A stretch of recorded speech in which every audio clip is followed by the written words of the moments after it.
తర్వాత అవాస్తవాన్ని గట్టిగా చూడు, వాస్తవం అవుతుంది. ఏది సత్యము కాదు దాన్ని పరిశీలించి చూస్తే నీకు వాస్తవం అందుతుంది అంటున్నారు. మనిషిని భావుకుడిగా వర్ణించొచ్చు. జీవితంలో ప్రేమను కనుగొనే బదులు ప్రేమ అనే మానసిక భావాన్ని పెంచి పోషిస్తాను అంటాడు. వీడిని ప్రేమ అంటే ఏమిటో వెతకరా అంటే అది మానేసి ప్రేమ అనే మానసిక భావాలను నేను పెంచి పోషించుకుంటాను అంటాడు. దాని భావాలను పెంచి పోషించుకుంటే నీకేమొస్తుంది? అవన్నీ భావాలే కాబట్టి పోతాయి. ప్రేమ అంటే ఏంటో కనుక్కో అంటే కనుక్కోడు. ప్రేమ ఇంత గొప్పది అంత గొప్పది అంటూ దాన్ని భావాలతో ఊహిస్తూ ఆ భావాల్ని పోషించుకుంటూ ఉంటాడు. ఆ మహాశక్తిని, ప్రేమ అనే మహాశక్తిని నిజ జీవితంలో సాక్షాత్కరించుకునేందుకు ప్రత్యామ్నాయంగా దైవ ఆరాధన అనే భావాన్ని ఆదరిస్తాను అంటాడు. ప్రేమ అనే మహాశక్తిని నీ నిజ జీవితంలో సాక్షాత్కరించుకోవాలి. అలా సాక్షాత్కరించుకోవాలి అంటే దానికోసమండి నేను దైవారాధనలు చేస్తాను అంటాడు. అసలు వస్తువు కన్నా దానికి సంబంధించిన భావాన్ని ఎంచుకుంటాడు. అసలు దైవము అనే పేరు పెట్టుకుని దానికి ఆరాధన ఎందుకు? ఈ దైవారాధన చేసేవాడెవడు అని చూడమంటే వాడిని చూడట. నేను ఈ దైవారాధన చేస్తా, ఆ ప్రేమతత్వాన్ని అందుకుంటాడు. దైవారాధన చేసి ప్రేమతత్వాన్ని అందుకుంటాడట.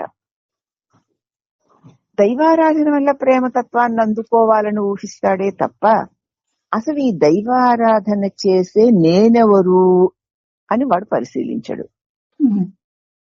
అసలు నేను దైవారాధన ఎందుకు చేయాలి? ప్రేమతత్వాన్ని ఎందుకు పొందాలి? ప్రేమంటే నాకెందుకు ఇంత ప్రేమ? ప్రేమను గురించి నేను ఈ భావాలన్నీ ఎందుకు కలిగించుకోవాలి అని అట్టి భావాలు నాకెందుకు కలుగుతున్నాయి, నేనెవరినెంతనుదాను చూసుకోడట.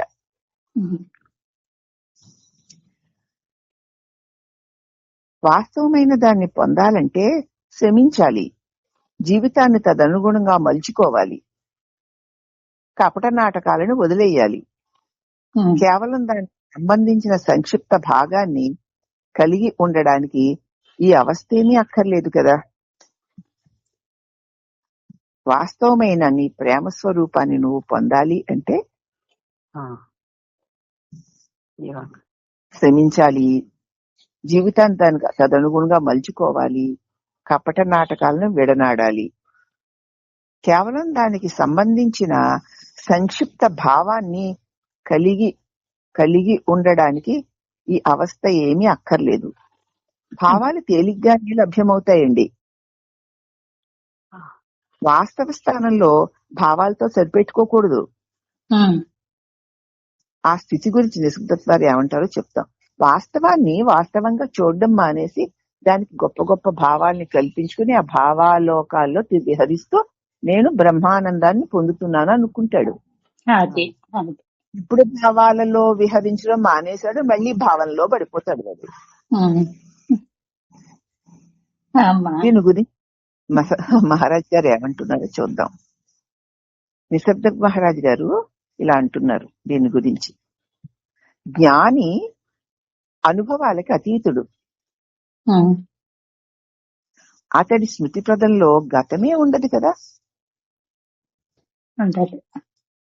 ఏ ఒక్క దానితోటి అతడికి ఏ సంబంధము ఉండదు. గతంలో ఏ సంబంధాలు లేవమో మనకి. గతం లేకపోతే నువ్వు నిత్య నూతనుడివి. ఇప్పుడే పుట్టిన బిడ్డకి గతం ఉండదు. అందుకే అంత చక్కగా ఉంటాడు. నువ్వు కూడా గతాన్ని వదిలేస్తే నూతనంగా ఉంటాడు. మహారాజు గారు ఎప్పుడు నూతనంగా ఉంటాడు, గతాన్ని వదిలేస్తారు.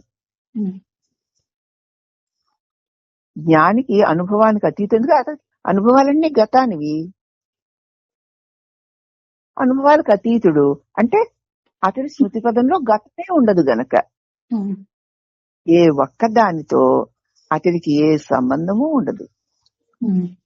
కానీ ఈ మనసు అనేక రకాల సిద్ధాంతాలు, నిర్వచనాలకై వెంపర్లాడుతూ ఉంటుంది.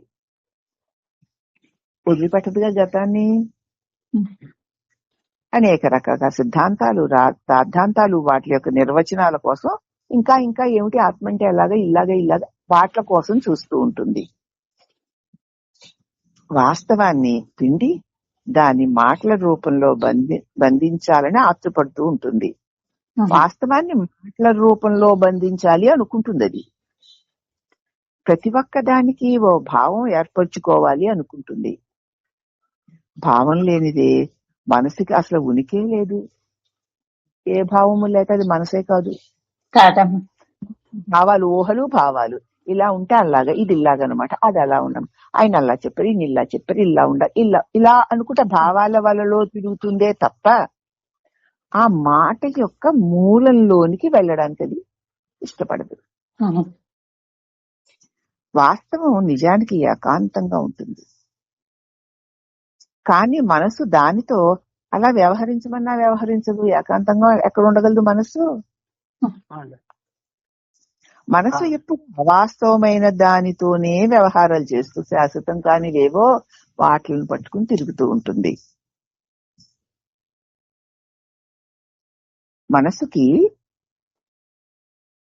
మనసు చేయగలిగింది కూడా అంతే, అంతకంటే మనసు ఏమీ చేయలేదు. అవాస్తవమైన దాన్ని అవాస్తవం అని కనుక్కో నువ్వు, చాలు. మనసు దేని మీదకి వెళుతూ ఉంటుందో, దేన్ని ఊహిస్తూ ఉంటుందో, భావిస్తూ ఉంటుందో అదంతా అవాస్తవమే. మనసు అవాస్తవాన్ని పట్టుకునే ఉండగలదు తప్ప వాస్తవంలో మనసే లేదు అని నువ్వు అవగాహన చేసుకో. మనస్సు ఉంది అంటే అది అవాస్తవాలలోనే తిరుగుతుంది. మనసు చెప్పేవన్నీ అవాస్తవాలే. మనసుకి అవాస్తవాలని పట్టుకు ఉండడమే తెలుసు తప్ప వాస్తవంలో మనసే లేదు అని అవగాహన అయిందనుకో, ఇంకా మనసు ఎన్ని మాటలు చెప్పినా అవి వాస్తవాలని నువ్వు ఎలా అనుకుంటావు? అనుకోనమ్మా. మరి అనుకునే కదా ఇప్పుడు ఊరేగుతున్నావు. ఎంత గొప్ప పాయింట్, ఎంత గొప్ప ఈజీ మెథడ్ ఇక్కడ చెప్పారు. అవునమ్మా, అవును. మనస్సు వచ్చింది అంటే అది అవాస్తవాలను పట్టుకు తిరుగుతూనే ఉంటుంది. ఎందుకంటే దాని అవాస్తవాలే తెలుసు తప్ప వాస్తవం తెలియదు. వాస్తవం మనసే లేదు. అది అది వచ్చిందా అది మాయ, వచ్చిందా అది అవాస్తవమే. ఏది ఇది అని తెలియబడిందో దాని చుట్టూ మనసు తిరుగుతున్నదంతా వాస్తవమే. వాస్తవంలో మనసే లేదు.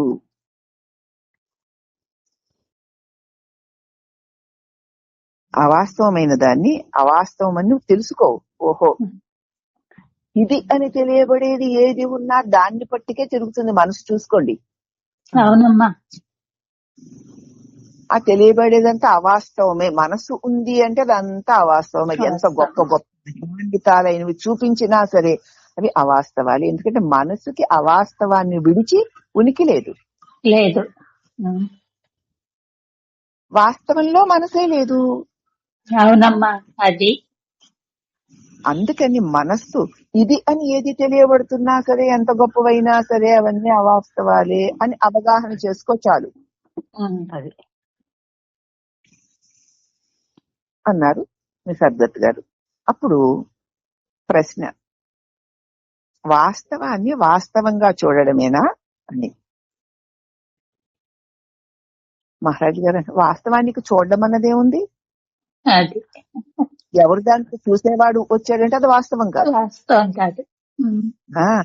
ఎవరు దేన్ని చూస్తారు గనక వాస్తవంగా ఉండగలవంతే. అంటే నువ్వు ఎలాగూ అదేననుకో, నువ్వు ఎలాగూ వాస్తవానివే, వాస్తవంగా ఉండగలవే గాని వాస్తవాన్ని వాస్తవంగా చూసే పనే లేదు. లేదమ్మా. సమస్య యావత్తు మేధాపరమే. ఈ వాస్తవాన్ని వాస్తవంగా చూడాలి అంటే అవాస్తవాన్ని అవాస్తవాన్ని వదలాలంటే ఏవి వాస్తవాలు ఏవి అవన్నీ మనసు చేసే పనులే.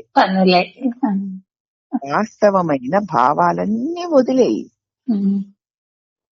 నువ్వు చేయాల్సింది ఇంతే.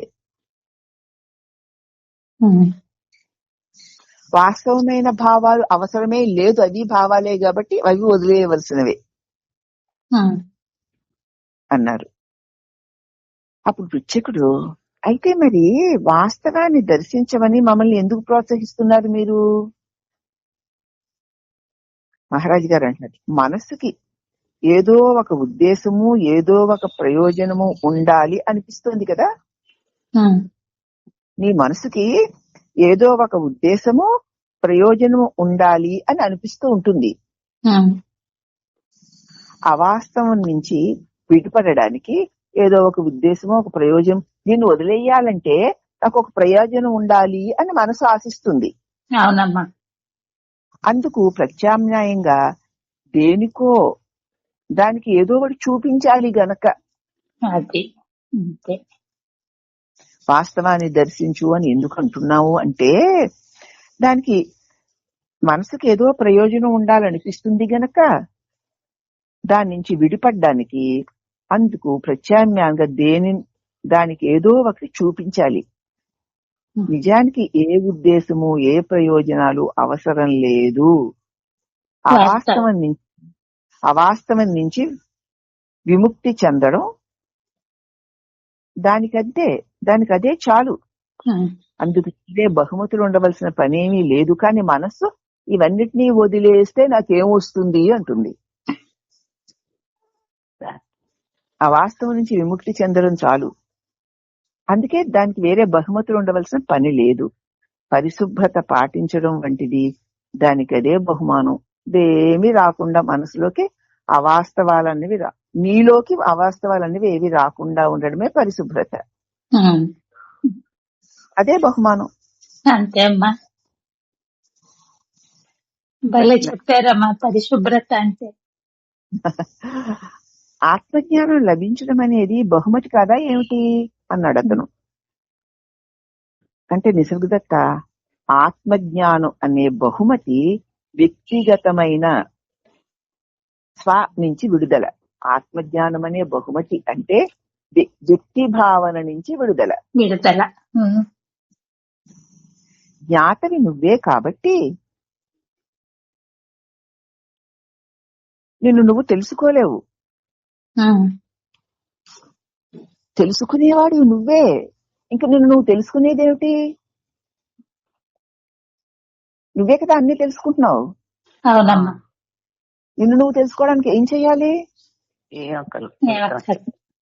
నువ్వు వేటిని తెలుసుకుంటున్నావో వాటిలన్నీ నువ్వే మిగులుంటావు అంతే. ఒకవేళ వదలకపోయినా నువ్వు లేకపోతే అవి లేవని తెలుసుకో.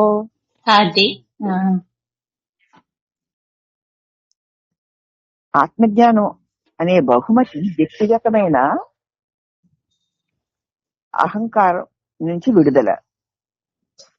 జ్ఞాతవు నువ్వే కాబట్టి జ్ఞాతం నువ్వు తెలుసుకోలేవు. అసలు తెలుసుకోవడమే తెలుసుకునేవాడికి రుజువు అని గ్రహించాలి. అన్నిటినీ తెలుసుకోవడమే తెలుసుకునేవాడు ఉన్నాడు అనడానికి రుజువు. తెలుసుకునేవాడు లేకపోతే ఇవన్నీ ఎలా తెలియబడతాయమ్మా? తెలియవమ్మా. ఇవన్నీ తెలియబడుతున్నాయి అంటే తెలుసుకునేవాడే కదా రుజువు. నేనే. అది గ్రహిస్తే చాలు. ఏది ఏది తెలియబడుతున్నా ఏది ఉంది అనడానికి గ్యారంటీ ఏమిటంటే అవన్నిటినీ తెలుసుకునే నేనే రుజువు. మరి ఏ రుజువులు అక్కర్లేదు. తెలిసిన దానిని తెలుసుకున్న వాడిని తెలుసుకోగలిగి లేము. తెలిసిన దానిని తెలుసుకుంటున్న వాడిని, తన చేత తెలియబడే వాటన్నిటిని తెలుసుకుంటున్నాడే అతన్ని తెలుసుకోలేము. ఎందుకంటే అది నువ్వే ఉన్నావు గనక. నేనే అమ్మా. వెలుతురుని రంగుల్లో మాత్రమే చూడగలిగినట్లు తెలుసుకున్న వాణ్ణి జ్ఞానంలోనే తెలుసుకోవాలి. నేను అన్నిటినీ తెలుసుకోగలుగుతున్న తెలివిని. తెలివికి నామం ఉందా, రూపం ఉందా, క్రియ ఉందా, బంధం ఉందా? ఏముంది? ఏమీ లేదు. లేదు. నువ్వే కదా ఉంటేనే కదా ఇవన్నీ ఉన్నాయని తెలుస్తున్నాయి. ఆ, అట్టి నీకు ఇవేవీ లేవు కదా, ఏం లేదు. ఎందుకంటే లేకపోయినా ఉన్నావు గనక. ఆ, ఆ, కాబట్టి నిన్ను నువ్వు తెలుసుకోవడానికి ఏం అక్కర్లేదు. ఏ రుజువులు ఏ సాక్ష్యాలు అక్కర్లేదు. తెలుసుకున్న వాణ్ణి జ్ఞానంగా మాత్రమే తెలుసుకోవాలంటే ఉమ్, అని అవాస్తవాన్ని గట్టిగా చూస్తే వాస్తవంగా నువ్వు మిగులుతావు. అన్నిటినీ ప్రకాశింపచేస్తున్నటువంటి తెలుసుకునే తెలివి స్వరూపము వాస్తవమైన నువ్వు. ఆ నీ వాస్తవత్వంలోనే, నీ ప్రకాశంలోనే ఈ తెలియబడే అవాస్తవాలన్నీ వాస్తవాలుగా తోస్తున్నాయి. అలా అవాస్తవాలన్నీ వాస్తవాలుగా తోపింపచేసేదేదా అని చూస్తే ఊహల్లో విహరించే మనసు ఉన్నంతసేపు అది అవాస్తవాలలోనే తిరుగుతూ ఉంటుంది. కాబట్టి ఏది ఇదేం తెలియబడుతోందో అది అంతా కూడా మనస్సే. ఆ, మనస్సు అవాస్తవాల్లోనే ఉంటుంది. మనస్సు వాస్తవాన్ని పట్టుకోలేదు. ఉమ్, ఉమ్. అది లేదు. కాబట్టి ఎక్కడ తెలియబడే ఉన్నాయో అవన్నీ అవాస్తవాలేనని, వాటిలన్నిటినీ తెలియచేసేటువంటి జ్ఞానమే నీ స్వరూపమని తెలుసుకో. అంతే. అవాస్తవాన్ని వదిలేస్తే వాస్తవంగా నువ్వు మిగులుతావు అని సారాంశం అమ్మ. అవునమ్మా. అయితే మరి మనస్సు యొక్క ఉపయోగం ఏమీ లేదా అంటే, మనస్సు యొక్క ఉపయోగం అస్పష్టమైన దాని ముద్రకై వెదకనారంభించిన క్షణాన నీకు ఆత్మ అంటే ఏంటో, పరమాత్మ అంటే ఏంటో, నేనంటే ఎవరో స్పష్టంగా తెలియని దానికోసం వెతకడం ప్రారంభించిన క్షణాన స్పష్టంగా కనిపించేది కరిగిపోతూ ఉంటుంది. ఉమ్, నిప్పును గనక కర్రతో కదిలిస్తే కర్ర కాలిపోయినట్లు అవ్యక్తమైన దానిని మనసుతో అర్థం చేసుకోవడానికి గనక ప్రయత్నిస్తే అదే క్షణాన మనసును దాటిపోతాం. అవునమ్మా. నిప్పుని బాగా రాజబెట్టడానికి దాని మీద పట్టినటువంటి ఆ పైన బూజు లాంటి దాన్ని కర్రతో కదిలించామనుకో అది ఆ కర్రను కాల్చేస్తుంది. ఉమ్, అలాగే అవ్యక్తమైనటువంటి దానిని నువ్వు మనసుతో అర్థం చేసుకోవడానికి గనక ప్రయత్నిస్తే అదే క్షణాన్ని ఈ మనసును దాటిపోతావు. ఉమ్, చేత వ్యక్తమైన దానిని, స్పష్టంగా కనిపిస్తున్న దానిని పరిశోధించడానికి, తరింప చేసుకోవడానికి మనస్సును వాడుకో. అది. ఉమ్, వ్యక్తమై ఇప్పుడు మనకి ఈ జగత్తు వ్యక్తమై, శరీరం కూడా నిద్రలో వ్యక్తం కాలేదు కదా శరీరం. లేదు. వ్యక్తమై ఉమ్, స్పష్టంగా కనిపిస్తున్న దాన్ని, ఈ జగత్తుని, ఈ దేహాన్ని, ఈ మనోబుద్ధుల్ని పరిశీలించి చూసుకోవడానికి ఈ మనస్సుని వాడుకో. వాస్తవం. ఉమ్, నిప్పుని రాజపెట్టడానికి కర్రని వాస్తవం. ఎలా వాడుతున్నామో ఇప్పుడు నిప్పుని చేరేసరికి ఆ నిప్పు ఈ కర్రని కాల్చేసినట్లు ఈ మనసు ఈ వాస్తవంగా కనిపిస్తున్న వాట్లని పరిశోధన చేసి దీని వాస్తవం ఏదో తెలుసుకోవడానికి ప్రయత్నిస్తూ ఇది కూడా కాలిపోతుంది. ఉమ్, అప్పుడు సత్యం స్వరూపంగా నీకు ఉపమానాలు బానే ఉంటాయిలే. మనకు అర్థం అవ్వాలని ఇలా చెప్తుంటాం. మనకేమో ఆ కర్ర, ఆ నిప్పు, దానిలో వేస్తే కాలిపోవడం అవి మిగులుతాయి. నీ మనస్సుని అలాగ వాడుకు. ఇది సత్యమా? ఇది లేకపోతే ఏమిటంటే ఇదంతా మనసు చూపించేవే కదా, ఉమ్, అన్నీ ఉండవు కదా. మరి ఇంకెందుకు ఇది ఉండాలి, అది ఉండాలి, అలా ఉండాలి, ఇలా ఉండాలి, ఇలా బాగోలేదు, అలా ఇవన్నీ కూడా మనస్సు యొక్క భావాలే కదా. అవన్నీ పోయేవే కదా.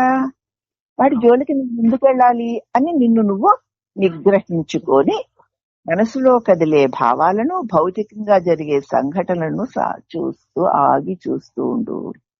ఉమ్. అలా చేయడం మనసు నిప్పు కర్ర దానికి దంటుకుంది అలాగే మనసు కాలిపోతే మరి కథ చెప్తావు రేపు పొద్దున నాకు. కాబట్టి ప్రతి మాటని మనకి మనం అన్వయించుకోవడానికి మన ఇటువంటి గొప్ప జ్ఞానుల యొక్క ఈ బోధలు. అవునమ్మా. తర్వాత ఆ వాస్తవాన్ని గట్టిగా చూస్తే వాస్తవం ఏదో మీకు తెలిసిపోతుంది. ఆ వాస్తవం మనసు, ఈ మనసు ఏమిటా అని చూస్తే మనస్సు అవాస్తవమని, నీవై వాస్తవం అని నీకు తెలిసిపోతుంది అంతే. ఉమ్.